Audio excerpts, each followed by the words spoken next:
प्यारे बच्चों, आप सभी का एक बार फिर से स्वागत है Bal Bharati online classes physics tutorial में। बेटा, कल हमने पिछले वीडियो लेक्चर में 12th फिजिक्स में 3rd चैप्टर की शुरुआत की थी, जिसका नाम था विद्युत विभव। जब हम इस चैप्टर की शुरुआत करते हैं तो सबसे पहले हमने दो महत्वपूर्ण तथ्यों पर हमने चर्चा की थी, विद्युत विभव तथा विद्युत विभवांतर। इन पर हमने बात की थी।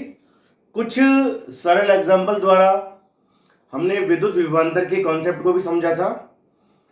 फिर हमने फिजिक्स की एक स्टैंडर्ड परिभाषा विद्युत विभवांतर को समझने में काम में ली थी, और हम विद्युत विभवांतर की परिभाषा देते हैं कि विद्युत क्षेत्र की परिसीमा में किसी धन परीक्षण आवेश Q नोट को जब एक बिंदु से दूसरे बिंदु तक लाया जाता है, फॉर एग्जाम्पल आप धन परीक्षण आवेश को बिंदु ए से बिंदु बी की ओर लाते हैं विद्युत क्षेत्र की परिसीमा में, और आपको इस प्रक्रिया में कार्य करना पड़े W, तो इस प्रक्रिया में बिंदु ए तथा बी के मध्य आपको जो विभवांतर मिलेगा VB माइनस VA बराबर होगा W अपॉन Q नोट के।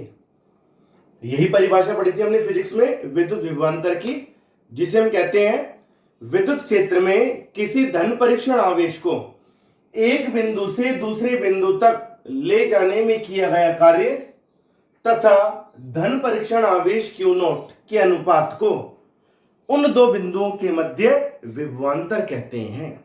ये बताया था। या फिर हम इसको दूसरे रूप में भी प्रदर्शित करते हैं। हम कह देते हैं यदि धन परीक्षण आवेश Q नोट बराबर 1 कूलाम, अर्थात धन परीक्षण आवेश कैसा हो, एकांक हो, तो ऐसी स्थिति में VB माइनस VA बराबर आता है W के। तो हम विद्युत विभवांतर की एक परिभाषा और दे देते हैं कि विद्युत क्षेत्र में एकांक धन परीक्षण आवेश को एक बिंदु से दूसरे बिंदु तक ले जाने में किया गया कार्य विद्युत क्षेत्र में उन दो बिंदुओं के मध्य विभवांतर कहलाता है। VB माइनस VA बराबर W। ये तब होगा जब धन परीक्षण आवेश कैसा हो, एकांक हो। क्लियर है तक? ये हमने पढ़ा था विद्युत विभवांतर की परिभाषा।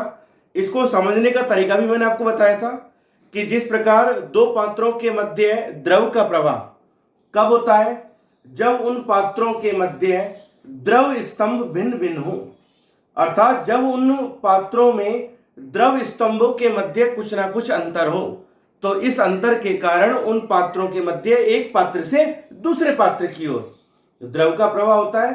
ठीक उसी प्रकार विद्युत क्षेत्र में जब किन्हीं दो बिंदुओं के मध्य विभवांतर आपको मिले, अर्थात विभव भिन्न भिन्न मिले, तो विभवांतर के कारण ही विद्युत क्षेत्र में एक बिंदु से दूसरे बिंदु की ओर आवेश का प्रवाह होता है। तो बिल्कुल इजी तरीका मैंने आपको बताया था कि विद्युत विभवांतर जो होता है, किन्हीं दो बिंदुओं के मध्य विद्युत तलों का अंतर होता है, जिसके कारण एक बिंदु से दूसरे बिंदु की ओर आवेश प्रवाहित होता है या आवेश विस्थापित होता है। यह बात आ जाती है विभवांतर की। अब हम बात करें विद्युत विभव की। तो जैसे हमने अभी तो विद्युत विभवांतर की परिभाषा से बिंदु B तथा A के मध्य विभवांतर निकाला, परीक्षण आवेश Q नोट को A से B तक लेकर आए, कार्य किया W, तो VB माइनस VA बराबर W अपॉन Q नोट।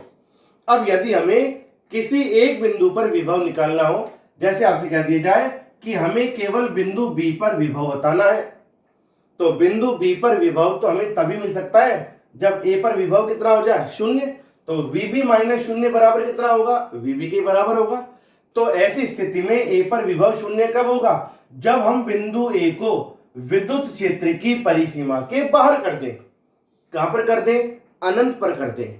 तो इस प्रक्रिया में जब आप धन परीक्षण आवेश Q नोट को अनंत से बिंदु B पर लाएंगे, कि पहले बिंदु विद्युत क्षेत्र की सीमा में था, अब आपने इसको क्या कर दिया बेटा, अनंत पर कर दिया।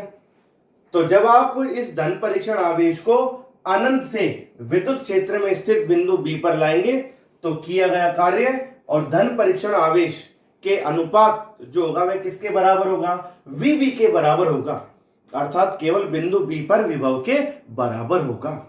यही होगा ना, क्योंकि बिंदु ए को आपने विद्युत क्षेत्र के बाहर कर दिया अनंत पर, तो ए पर विभव हो जाएगा 0। यही होगा ना। तो हमें विद्युत विभव की एक परिभाषा और मिली। अभी तक तो हमने विद्युत विभवांतर की परिभाषा पढ़ी थी, अब हमें किसकी परिभाषा मिलती है? विद्युत विभव की। क्या होता है विद्युत विभव? किसी धन परीक्षण आवेश को कहां से? अनंत से विद्युत क्षेत्र में किसी बिंदु तक लाने में किया गया कार्य तथा परीक्षण आवेश का अनुपात किसके बराबर होता है? उस बिंदु पर विभव के बराबर होता है। क्योंकि अनंत से लाओगे ना बिंदु ए को, आप अनंत पर मानोगे, तो वी का मान कितना हो जाएगा? 0। तो वीबी माइनस 0 किसके बराबर होगा? वीबी के बराबर होगा, आपको मिलेगा वीबी बराबर डब्ल्यू अपॉन क्यू नोट। ये किसकी परिभाषा आ जाती है? विभव की। एक बार मैं फिर से रिपीट कर रहा हूं, क्या होती है विद्युत विभव की परिभाषा?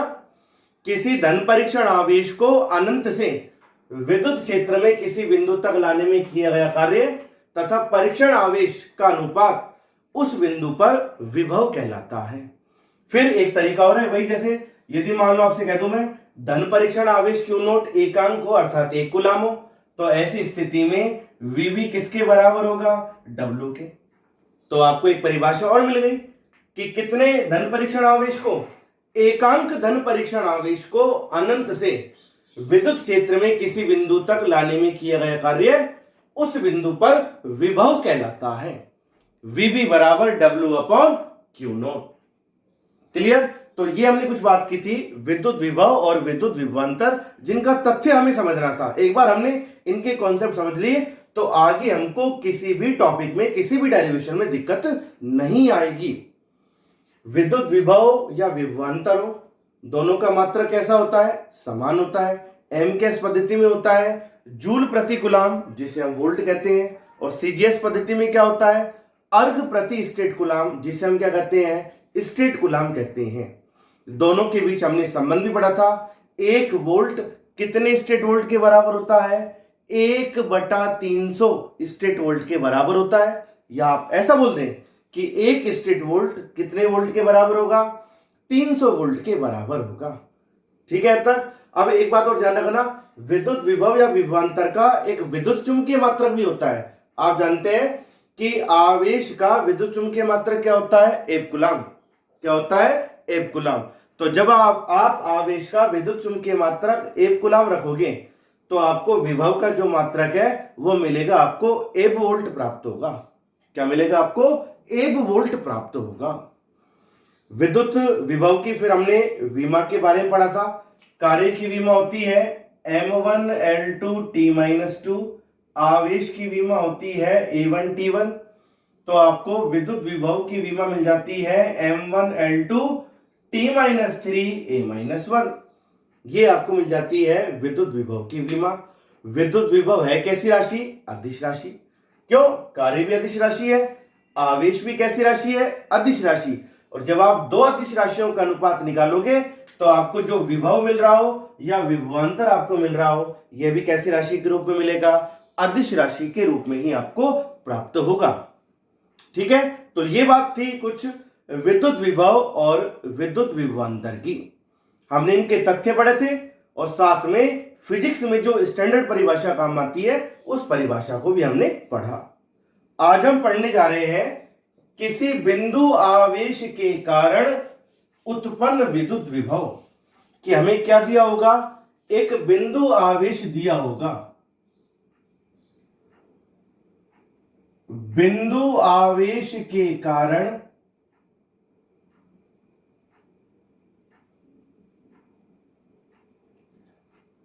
किसी बिंदु पर, या आप ऐसे लिख दो सीधा, बिंदु आवेश के कारण उत्पन्न विद्युत विभव।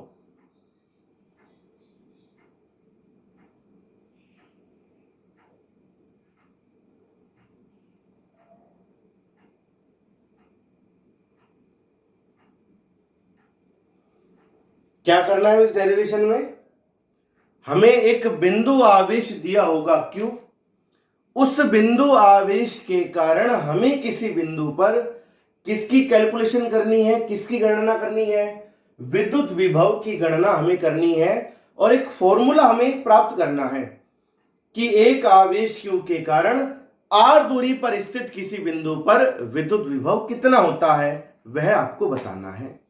तो देखें आप इस चीज को, इसको समझने के लिए हम एक छोटा सा चित्र ड्रॉ करते हैं कि मान लीजिए ये कोई आवेश है प्लस Q, दोनों तरह से समझ लेंगे हम, धनावेश भी समझ लेंगे और ऋणावेश मानकर भी हम इसे समझ लेंगे।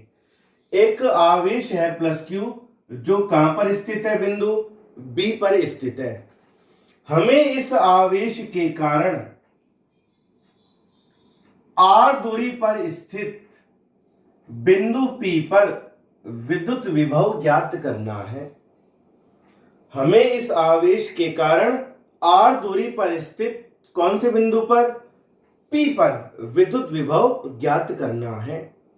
विद्युत विभव हम निकालेंगे किसकी परिभाषा से बेटा, विभवांतर की परिभाषा से। किससे निकालेंगे हम, विभवांतर की परिभाषा से। तो इसके लिए हमें कितने बिंदु लेने होंगे, 2 बिंदु लेने होंगे। कितने बिंदु, 2 बिंदु हमें लेने होंगे। तो हमने इस आवेश प्लस Q के विद्युत क्षेत्र में एक बिंदु तो ले लिया एक बिंदु तो हमने ले लिया P। हम इस आवेश के ही विद्युत क्षेत्र में दूसरा बिंदु और ले लेते हैं और यह बिंदु कौन सा मान लेते हैं हम, A। फिर से रिपीट कर रहा हूं मैं इस चीज को, हमें तो प्लस Q आवेश के कारण R दूरी पर स्थित बिंदु P पर विद्युत विभव ज्ञात करना है। विद्युत विभव आपने देखा था पिछले वीडियो लेक्चर में, हमने विद्युत विभव की जो परिभाषा दी थी वो किससे दी थी, विद्युत विभवांतर की परिभाषा से ही तो हमने दी थी। तो हम फिलहाल 2 बिंदुओं के मध्य विद्युत विभवांतर निकालेंगे, फिर उस परिभाषा से एक बिंदु पर विभव की कैलकुलेशन करेंगे। तो अब आपने क्या किया बेटा, इस प्लस Q आवेश के विद्युत क्षेत्र में हमने 2 बिंदु लिए हैं, एक बिंदु है A, दूसरा बिंदु है P। ठीक है, मान लीजिए बिंदु P की प्लस Q आवेश से दूरी कितनी है, R। क्लियर। और बिंदु A की प्लस Q आवेश से दूरी है X। प्लस Q आवेश से दूरी कितनी है, X। अब हम क्या करेंगे, विद्युत विभवांतर निकालेंगे किस किस के मध्य, फिलहाल बिंदु P तथा A के मध्य विभवांतर हमें मिलेगा।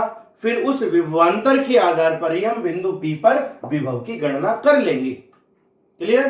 तो क्या होता है, विद्युत विभवांतर किसके बराबर होता है, W/Q0 के धन परीक्षण आवेश को लाने में किया गया कार्य बटा परीक्षण आवेश Q0 के अनुपात के बराबर होता है।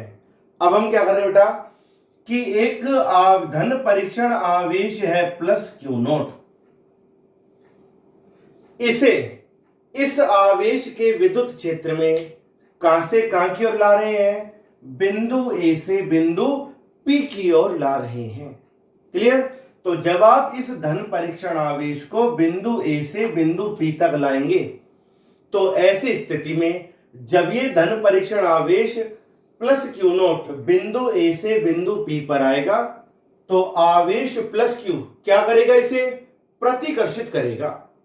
क्या करेगा, इसे प्रतिकर्षित करेगा। अब देखो आवेश प्लस Q तो इसे प्रतिकर्षित कर रहा है, पर हम प्लस Q0 को A से कहां पर ला रहे हैं, P पर ला रहे हैं। तो हमें जो कार्य करना होगा इस प्रतिकर्षण बल की दिशा में करना होगा या प्रतिकर्षण बल के विरुद्ध करना होगा, प्रतिकर्षण बल के विरुद्ध करना होगा। तो हमें जो कार्य करना पड़ेगा वो कैसे करना पड़ेगा, क्योंकि प्लस Q आवेश तो प्लस Q0 को प्रतिकर्षित कर रहा है, हम प्लस Q0 को A से P पर ला रहे हैं। तो हमें जो ये कार्य करना पड़ेगा वह प्रतिकर्षण बल के विरुद्ध करना पड़ेगा, यही होगा। तो फिलहाल यदि हम बात करें कि प्लस Q0 आवेश प्लस Q आवेश के विद्युत क्षेत्र में बिंदु A पर है, फिलहाल कितनी दूरी पर, X दूरी पर। तो इस प्लस Q0 आवेश पर प्लस Q आवेश कितना प्रतिकर्षण बल लगाएगा। देखो बेटा चित्र को एक्सप्लेन करना कोई बहुत बड़ी बात नहीं है, आपको जो दिखाई दे रहा है आप उसे देखें। क्या दिखाई दे रहा है आपको कि माना कोई आवेश प्लस Q बिंदु O पर रखा है, हमें इस प्लस Q आवेश के कारण R दूरी पर स्थित बिंदु P पर विद्युत विभव ज्ञात करना है।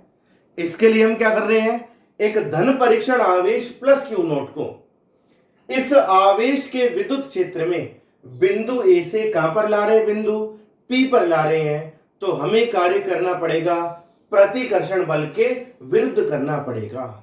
तो प्रारंभ में यदि हम बात करें तो आप बेटा लिखेंगे प्लस क्यू आवेश के कारण, प्रारंभ में प्लस क्यू आवेश के कारण कौन से आवेश पर, प्लस क्यू नॉट आवेश पर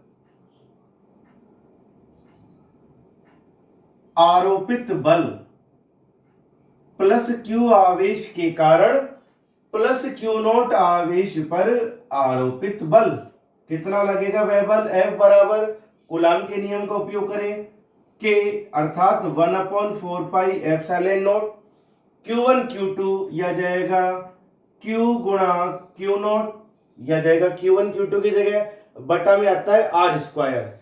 फिलहाल जो ये प्लस क्यू नॉट आवेश है वह आवेश प्लस क्यू से कितनी दूरी पर है, x दूरी पर, तो R स्क्वायर की जगह क्या आ जाएगा बेटा, x स्क्वायर। ये होगा। अब हम क्या कर रहे हैं, इस प्लस क्यू नॉट आवेश को विद्युत क्षेत्र में बिंदु ए से कहां पर ला रहे हैं, बिंदु पी पर ला रहे हैं।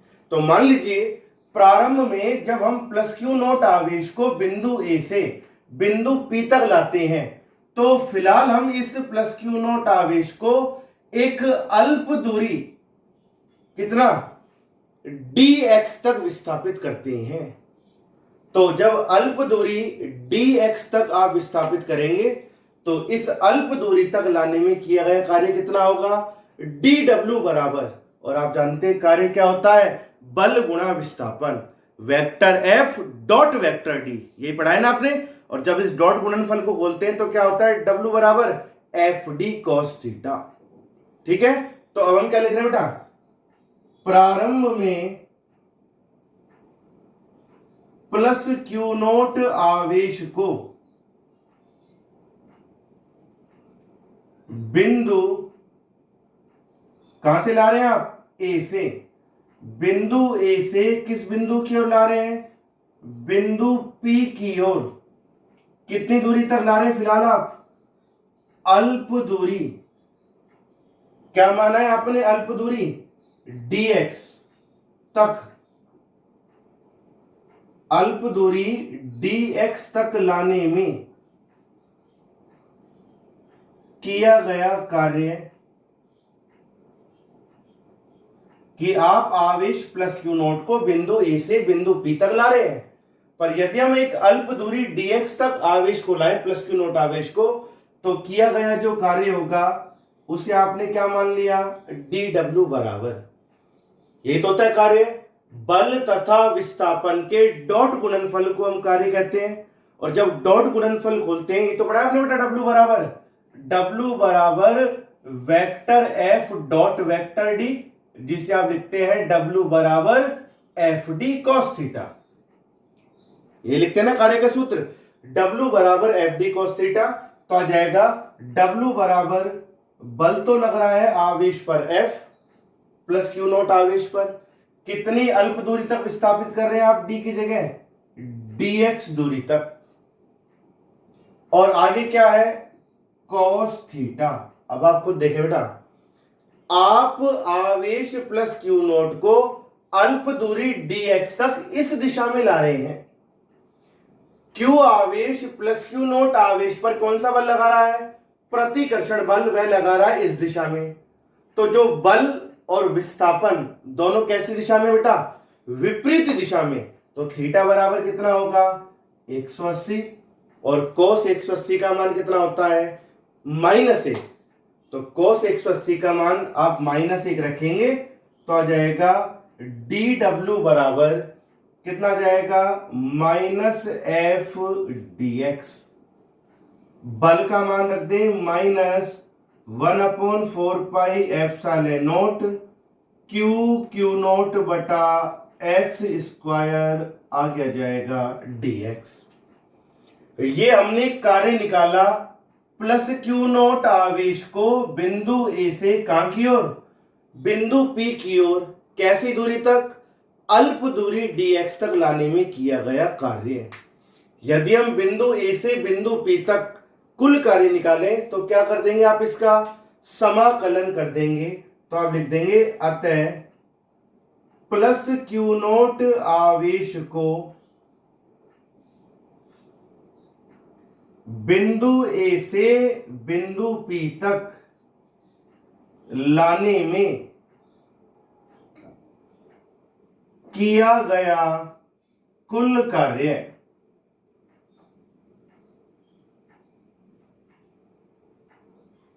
कार्य जब आप निकालेंगे तो निकालेंगे W बराबर, क्या कर देंगे बेटा, इसका dW का समाकलन कर देंगे।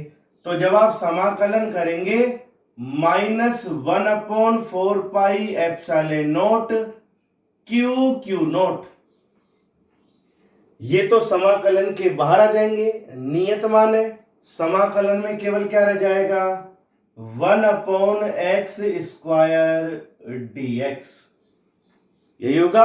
अब आप देखें, जब आप प्लस क्यू नोट को बिंदु ए से बिंदु पी तक लाएंगे तो इस प्लस क्यू नोट आवेश की प्रारंभिक स्थिति तो कितनी है, x।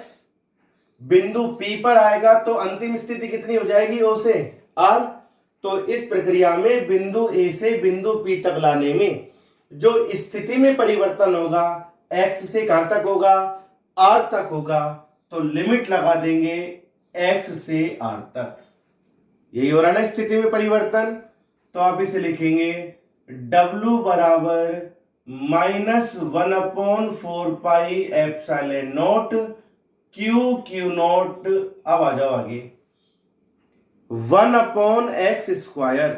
हमें क्या करना है बेटा, इसका समाकलन करना है। देखो आप इसको, आप 1/x² को लिख सकते हैं x की घात -2, आगे क्या है dx, लिख सकते हैं ना। 1/x² को हमने लिख दिया x की घात -2, आगे आ जाएगा dx। सूत्र आपने पढ़ रखा है, x की घात n का समाकलन क्या होता है, x की घात n+1/n+1, यही होता है फॉर्मूला, x की घात n का समाकलन। n की जगह कितना है, -2, तो क्या जाएगा, x की घात -2+1/-2+1, लिमिट है x से r तक।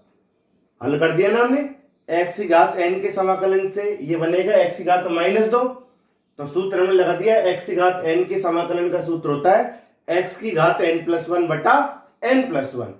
तो आ जाएगा W बराबर, अब आप नीचे देखो बेटा, -2 + 1, क्या आएगा नीचे, -1, और जब आप इस -1 को बाहर निकालोगे तो माइनस से माइनस कैंसिल हो जाएगा। तो केवल क्या रह जाएगा, 1/4πε0 क्यू नोट, यही हुआ भाई। नीचे -1 आएगा, -1 को बाहर निकालोगे तो माइनस से माइनस कैंसिल हो जाएगा। अब क्या बचा ब्रैकेट में, केवल x की घात -2+1, यही बचा। क्या आएगी x की घात -1, यही तो आएगी। -2+1 को जोड़ोगे तो क्या आएगी, -1, x की घात -1, यही आएगी। और x की घात -1 को आप क्या लिख सकते हैं, 1/x, लिमिट है x से लेकर r तक। अब आप इस लिमिट को हल कर दें। लिमिट को हल करने का तरीका क्या होता है, upper limit minus lower limit. क्या होता है, upper limit minus lower limit. 1/4πε0 q naught, limit को हल करें, अपर लिमिट रखोगे तो क्या आएगा, 1/r, माइनस लोअर लिमिट रखोगे तो क्या आएगा, 1/x, यही होगा। अब आप आ जाओ विद्युत विभवांतर की परिभाषा से। आप प्लस क्यू नोट आवेश को बिंदु ए से कहां पर लाए, बिंदु पी पर लाए, तो आ जाएगा, इसलिए बिंदु पी व बिंदु ए के मध्य क्या निकालेंगे आप, विभवांतर निकालेंगे। ये तो निकालेंगे आप। क्या होता है, बिंदु P तथा बिंदु A के मध्य विभवांतर क्या होगा, VP माइनस VA। कि आप यदि बिंदु P पर विभव कितना मान लें, VP, बिंदु ए पर विभव कितना मान लें, VA। तो विद्युत विभवांतर की परिभाषा से बिंदु P तथा बिंदु A के मध्य जो विभवांतर होगा VP माइनस VA, ये किसके बराबर होगा? आ जाओ, धन परीक्षण आवेश को लाने में कितना कार्य हो रहा है, W बटा परीक्षण आवेश कितना है, Q नोट, यही होगा। तो बेटा इससे आ जाएगा VP माइनस VA बराबर W में, देखो आप ध्यान से, W में जब आप Q नोट का भाग लगाओगे तो क्या होगा, Q नोट से Q नोट कैंसिल हो जाएगा, तो केवल क्या बचेगा, 1/4 पाई एप्सिलॉन नोट, आगे आ जाएगा Q 1/R माइनस 1/x।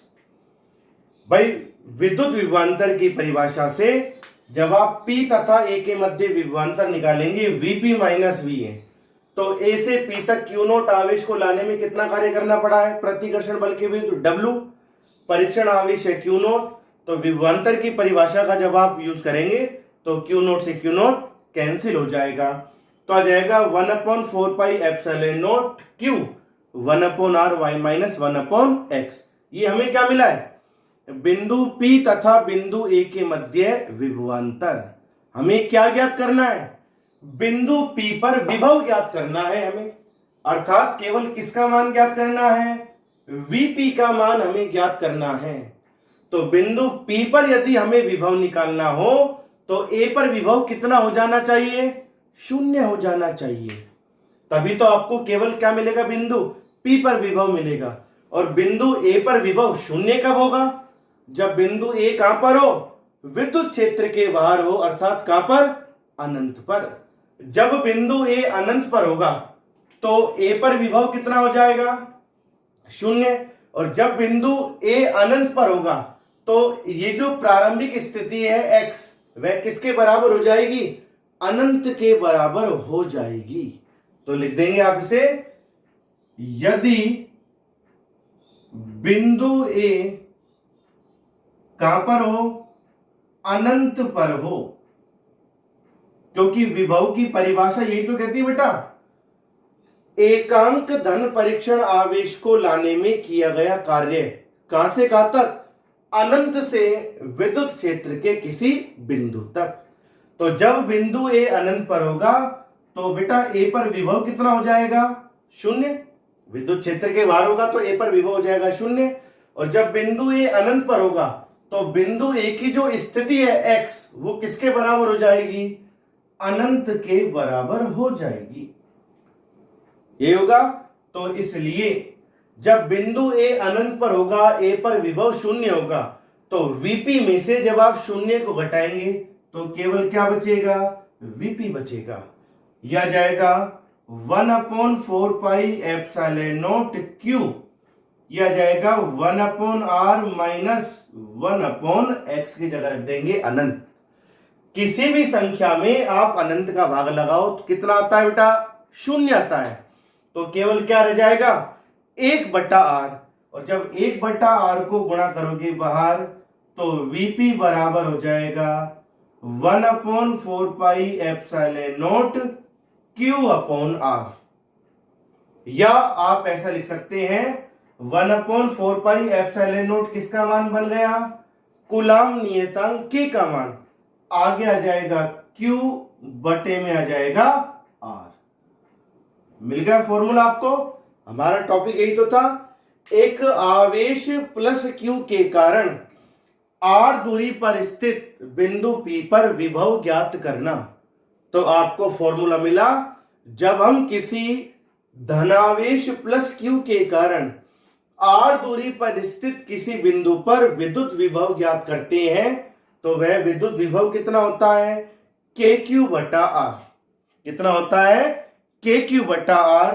और यह विद्युत विभव दूरी के वर्ग पर निर्भर करता है या केवल दूरी पर निर्भर करता है, दूरी पर निर्भर करता है, दूरी के व्युत्क्रमानुपाती होता है।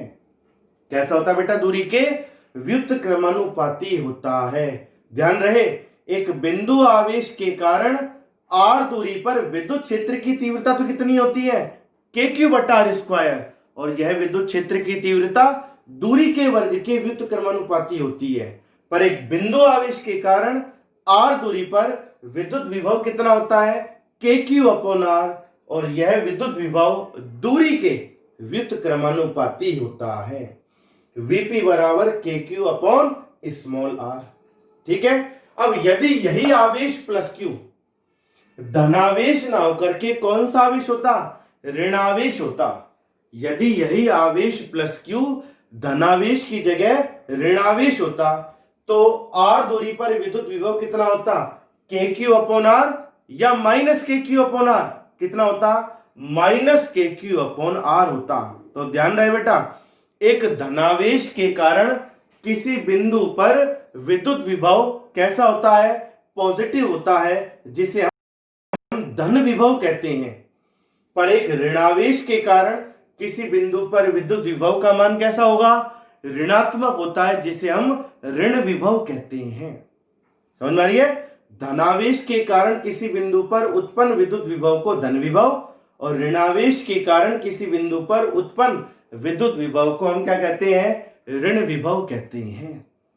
ठीक है। एक बार मैं इस डेरिवेशन को दोबारा रिपीट कर रहा हूं, बड़े ध्यान से आप समझे इस चीज को। आप देखो, हमको क्या करना था, क्योंकि हमें तो विभव निकालना है। विभव हम किससे निकालेंगे, विद्युत विभवांतर से। वो इसलिए बेटा, हमने जब पिछले वीडियो लेक्चर में आपने देखा था कि हमने विद्युत विभव की परिभाषा दी थी।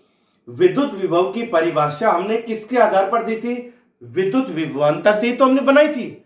तो इसलिए अब ध्यान दो, इस चित्र में क्या दे रखा है आपको, टॉपिक है बिंदु आवेश के कारण उत्पन्न विद्युत विभव। एक बिंदु आवेश है, पॉजिटिव है, प्लस Q, बिंदु O पर रखा है। हमें इस आवेश प्लस Q के कारण r दूरी पर स्थित बिंदु P पर विद्युत विभव ज्ञात करना है। ठीक है। विभव हम किससे देंगे, विभवांतर की परिभाषा से। और विभवांतर निकालने के लिए हमें कितने बिंदु चाहिए, 2 बिंदु चाहिए। तो हमने क्या करा, इस आवेश प्लस Q के विद्युत क्षेत्र में ही एक बिंदु और लिया A, जिसकी O से स्थिति कितनी है, x। क्लियर। अब हम क्या करते हैं, प्लस Q0 परीक्षण आवेश को पहले कहां पर रखा है, बिंदु A पर रखा है। प्लस Q0 परीक्षण आवेश को बिंदु A पर रखते हैं। तो इस प्लस Q0 परीक्षण आवेश पर प्लस Q आवेश के कारण जो बल लगेगा वह कितना होगा, F बराबर K Q1 Q2 बटा R स्क्वायर। यहां पर प्लस Q0 आवेश प्रारंभ में बिंदु A पर है, तो R की जगह क्या काम आ जाएगा, X आ जाएगा। क्लियर। अब हम क्या करेंगे, इस प्लस Q0 परीक्षण आवेश को कहां से कहां पर ला रहे हैं, बिंदु A से बिंदु P पर ला रहे हैं। तो प्रारंभ में जब हम इस प्लस Q0 परीक्षण आवेश को बिंदु A से बिंदु P की ओर लाते हैं, ये प्लस Q आवेश प्लस Q0 को प्रतिकर्षित कर रहा है, और आप प्लस Q0 आवेश को A से कहां पर ला रहे हैं, P पर ला रहे हैं। तो हमें जो कार्य करना पड़ेगा, प्रतिकर्षण बल की दिशा में करना पड़ेगा या प्रतिकर्षण बल के विरुद्ध करना पड़ेगा, प्रतिकर्षण बल के विरुद्ध करना होगा। और आप जानते हैं, जब बल और विस्थापन विपरीत दिशा में हो तो कार्य कैसा होता है, पॉजिटिव या नेगेटिव, नेगेटिव होता है, क्योंकि आप जानते हैं W बराबर होता है FD cos थीटा। तो प्रारंभ में प्लस Q0 परीक्षण आवेश को बिंदु A से हम बिंदु P की ओर ला रहे हैं। तो इस प्रक्रिया में एक अल्प दूरी dx तक लाने में जो किया गया कार्य होगा, dw बराबर F विस्थापन की जगह जाएगा dx और cos थीटा की जगह 180, क्योंकि बल और विस्थापन विपरीत दिशा में है। तो w बराबर होगा माइनस एफ dx, क्योंकि cos 180 का मान माइनस 1 हो जाएगा। f का मान आपने रख दिया minus 1/4 pi epsilon not Q0 बटा x स्क्वायर आ गया जाएगा dx। तो ये तो हो गया प्लस Q0 परीक्षण आवेश को बिंदु A से बिंदु P की ओर एक अल्प दूरी तक लाने में किया गया कार्य।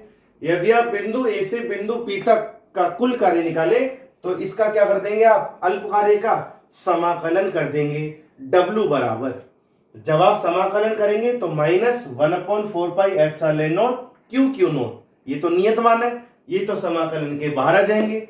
समाकलन में रह जाएगा 1/x स्क्वायर और आगे आ जाएगा dx। लिमिट क्या होगी, जब आप A से P तक लाएंगे तो इस प्लस Q0 आवेश की जो स्थिति होगी x से कहां तक बदलेगी, r तक बदलेगी। तो लिमिट हमने लगा दी x से लेकर r तक। अब 1/x स्क्वायर को हम लिख सकते हैं ना, x की घात -2 लिख सकते हैं, और x की घात n का समाकलन आप जानते हैं, x घात n+1 बटा n+1, यही फॉर्मूला होता है x घात n के समाकलन का। तो जब आप इससे हल करते हैं तो आपको 1/x² का जो समाकलन मिलता है वह मिलता है x घात -2 + 1 बटा -2 + 1। तो देखो -2 + 1 नीचे कितना बैठेगा -1, इस -1 को बाहर निकालोगे ब्रैकेट से तो माइनस से माइनस कट जाएगा, तो केवल क्या रह जाएगा 1/4 pi epsilon not q not x की घात -2 + 1, क्या बचेगी x की घात -1, और x की घात -1 को लिख सकते हैं ना हम 1/x, लिमिट है x से लेकर r तक। अब आप लिमिट को हल करेंगे, लिमिट को हल करने का तरीका क्या है, ये तो ब्रैकेट के बाहर है ही 1/4 pi epsilon not q not, limit को हल करेंगे अपर लिमिट माइनस लोअर लिमिट तो आएगा 1/r माइनस 1/x। ये मिल गया आपको कार्य। धन परीक्षण आवेश को विद्युत क्षेत्र में बिंदु A से बिंदु P तक लाने में किया गया कार्य। अब आप विद्युत विभवांतर की परिभाषा लगाएं।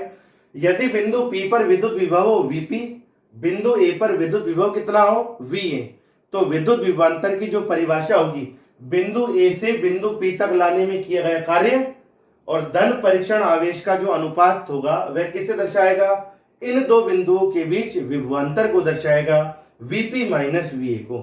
तो Vp माइनस Va बिंदु P तथा A के मध्य विभवांतर की परिभाषा से निकाल रहे हैं आप। W में Q नोट का भाग देंगे तो Q नोट से Q नोट कैंसिल हो जाएगा, केवल क्या बचेगा 1/4 pi epsilon not Q 1/r minus 1/x। तो ये तो क्या निकाला प्लस Q आवेश के विद्युत क्षेत्र में इन दो बिंदुओं के मध्य विभवांतर। पर हमें तो विभव चाहिए कौन से बिंदु पर, P पर। तो बिंदु P पर विभव कब निकलेगा, जब बिंदु A पर विभव शून्य हो जाए, तभी तो आएगा Vp माइनस 0 बराबर Vp के तो बराबर आएगा। और बिंदु A पर विभव शून्य कब होगा, जब बिंदु A विद्युत क्षेत्र में हो या विद्युत क्षेत्र के बाहर अनंत पर हो।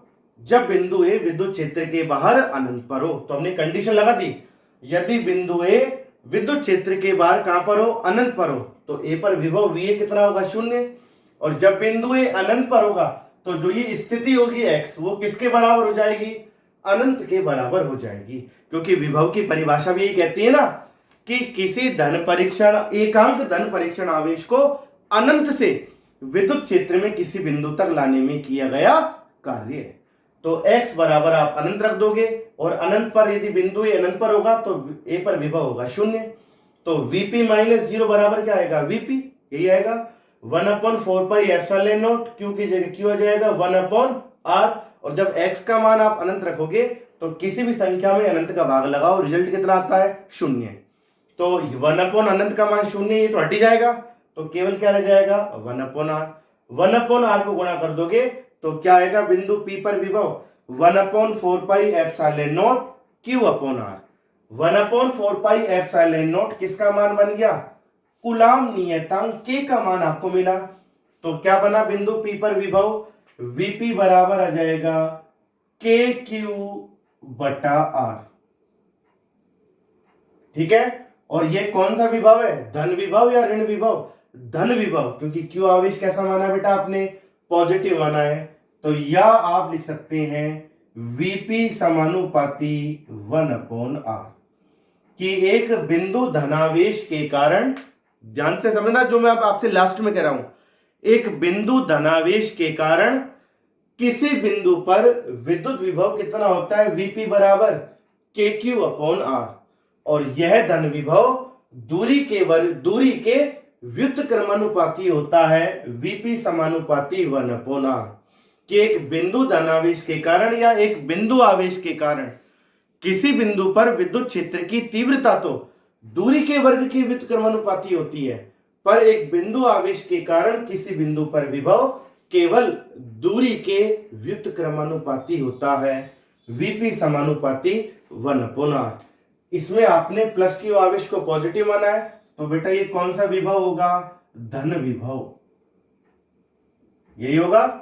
यदि हम इस आवेश Q के स्थान पर एक धनावेश प्लस Q के स्थान पर कौन सा आवेश लेते, ऋण आवेश लेते -Q, तो जब आप Q की जगह -Q रखेंगे तो बिंदु P पर विभव आपको क्या मिलेगा, Vp बराबर -KQ/r। और ये विभव पॉजिटिव आ रहा है नेगेटिव आ रहा है, नेगेटिव आ रहा है, इस विभव का क्या कहेंगे, ऋण विभव। क्लियर। तो एक धनावेश के कारण किसी बिंदु पर उत्पन्न विद्युत विभव को धन विभव, और एक ऋणावेश के कारण किसी बिंदु पर उत्पन्न विद्युत विभव को हम क्या कहते हैं, ऋण विभव कहते हैं। आवेश Q के कारण R दूरी पर विद्युत विभव होता है प्लस KQ/R, और आवेश यदि नेगेटिव हो तो ऋणावेश के कारण R दूरी पर ऋण विभव कितना होता है, -KQ/R। क्लियर। तो बेटा ये एक डेरिवेशन थी थर्ड चैप्टर की, पहली डेरिवेशन, किसी बिंदु आवेश के कारण उत्पन्न विद्युत विभव ज्ञात करना। समझ में आ गया सभी को। यदि अभी भी इस डेरिवेशन को समझने में कोई दिक्कत है तो आप मुझसे पूछ सकते हैं। फिलहाल एक बार आप इसे रिवाइज जरूर करके देखें, क्योंकि जब तक डेरिवेशन को आप एक बार अपने हाथों से रिवाइज नहीं करोगे तब तक आपके दिमाग में नहीं बैठेगी। तो एक बार इसे रिवाइज जरूर करें बेटा। फिर भी कोई समस्या हो तो आप मुझसे पूछ सकते हैं।